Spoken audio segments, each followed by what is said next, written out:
સુરતમાં સૂર્ય નમસ્કાર સ્પર્ધા યોજાઈ હતી। ગુજરાત રાજ્ય યોગ બોર્ડ સ્પર્ધા દ્વારા સમગ્ર ગુજરાતમાં યોગ સ્પર્ધાનું આયોજન કરાયું છે, જે અંતર્ગત આજે સુરતમાં સ્પર્ધા યોજાઈ હતી। સુરત શહેર અને જિલ્લા મળી અનેક જિલ્લામાં સૂર્ય નમસ્કાર સ્પર્ધાનું આયોજન કરાયું હતું, જેમાં મોટી સંખ્યામાં લોકોએ ભાગ લીધો હતો। વિજેતાને 2,50,000નું ઇનામ આપવામાં આવશે। વડાપ્રધાનના ફિટ ઇન્ડિયા સૂત્રને સાર્થક કરવા માટે સમગ્ર ગુજરાતમાં શિયાળાની સવારે એક સ્પર્ધાનું આયોજન કરાયું હતું, જે સમગ્ર ગુજરાતમાં દરરોજ અલગ અલગ જિલ્લામાં યોજાય છે।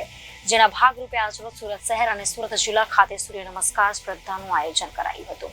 ગુજરાત યોગ બોર્ડ દ્વારા કરેલા આયોજનમાં મોટી સંખ્યામાં લોકોએ લાભ લીધો હતો, જેમાં 3 વિભાગમાં બનાવ્યા હતા, જેમાં 9 થી 18 વર્ષ, 19 થી 40 વર્ષ અને 41 થી વધુ વર્ષના 3 જૂથ બનાવી તેમની સાથે સ્પર્ધા યોજાઈ હતી। મહત્વનું છે કે શિયાળામાં શરીરને ફિટ રાખવા કસરત ખૂબ જરૂરી છે, જેથી રાજ્ય સરકારે સ્પર્ધા રૂપી કસરતનું આયોજન કરાયું હતું।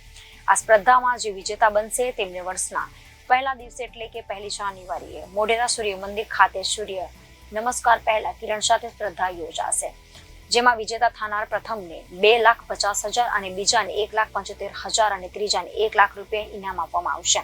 આમ ગુજરાત યોગ બોર્ડ દ્વારા યોગા ટ્રેનરને સાથે રાખી અલગ અલગ જિલ્લા અને તાલુકાઓમાં સૂર્ય નમસ્કાર સ્પર્ધા યોજાઈ રહી છે। હું અનિતા શશિકાંત ચાપાનેરી ગુજરાત રાજ્ય યોગ બોર્ડ યોગ કોચ છું। ગુજરાત રાજ્ય યોગ બોર્ડ દ્વારા આજે આ સ્પર્ધાનું આયોજન કરવામાં આવ્યું છે। સૂર્ય નમસ્કાર સ્પર્ધા 3 વય જૂથમાં છે, બાળકો અને પુખ્ત વય અને વયોવૃદ્ધ સર્વ માટે આ ઓપન કોમ્પિટિશન જેવું છે। સૂર્ય નમસ્કારનો મેઇન હેતુ એ છે કે એના દ્વારા આપણે બાળકોમાં જાગૃતિ લાવી શકીએ। આપણો યોગ એ આપણી ધરોહર છે, આપણી સંસ્કૃતિ છે, એમાં તેની જાગૃતિ લાવવા માટે જ આ સૂર્ય નમસ્કારનું કાર્યક્રમનું આયોજન કરવામાં આવ્યું છે। આપણા મુખ્યમંત્રી નરેન્દ્રભાઈ ભૂપેન્દ્રભાઈ પટેલ અને હર્ષ સંઘવીના સંયુક્ત ઉપક્રમે ગુજરાત રાજ્ય યોગ બોર્ડ સાથે મળીને આ કાર્યક્રમનું આયોજન કરવામાં આવ્યું છે। આ કાર્યક્રમમાં એસએમસીના કાર્યકર્તાઓએ પણ અમને પૂરેપૂરો સપોર્ટ આપ્યો છે। અમને એના સપોર્ટથી અમે આજે આ કાર્યક્રમ સફળતાપૂર્વક પૂર્ણ કરી શકીએ છીએ।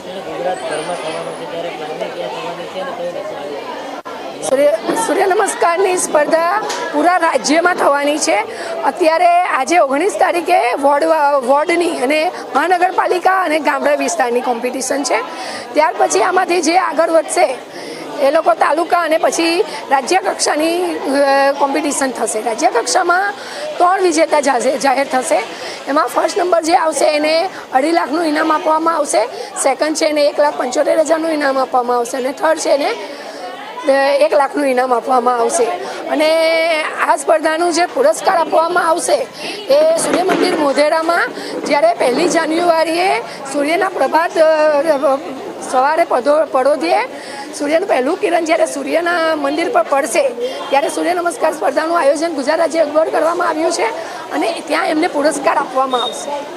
Reporter Arvind Rathod, Janadesh news, Surat.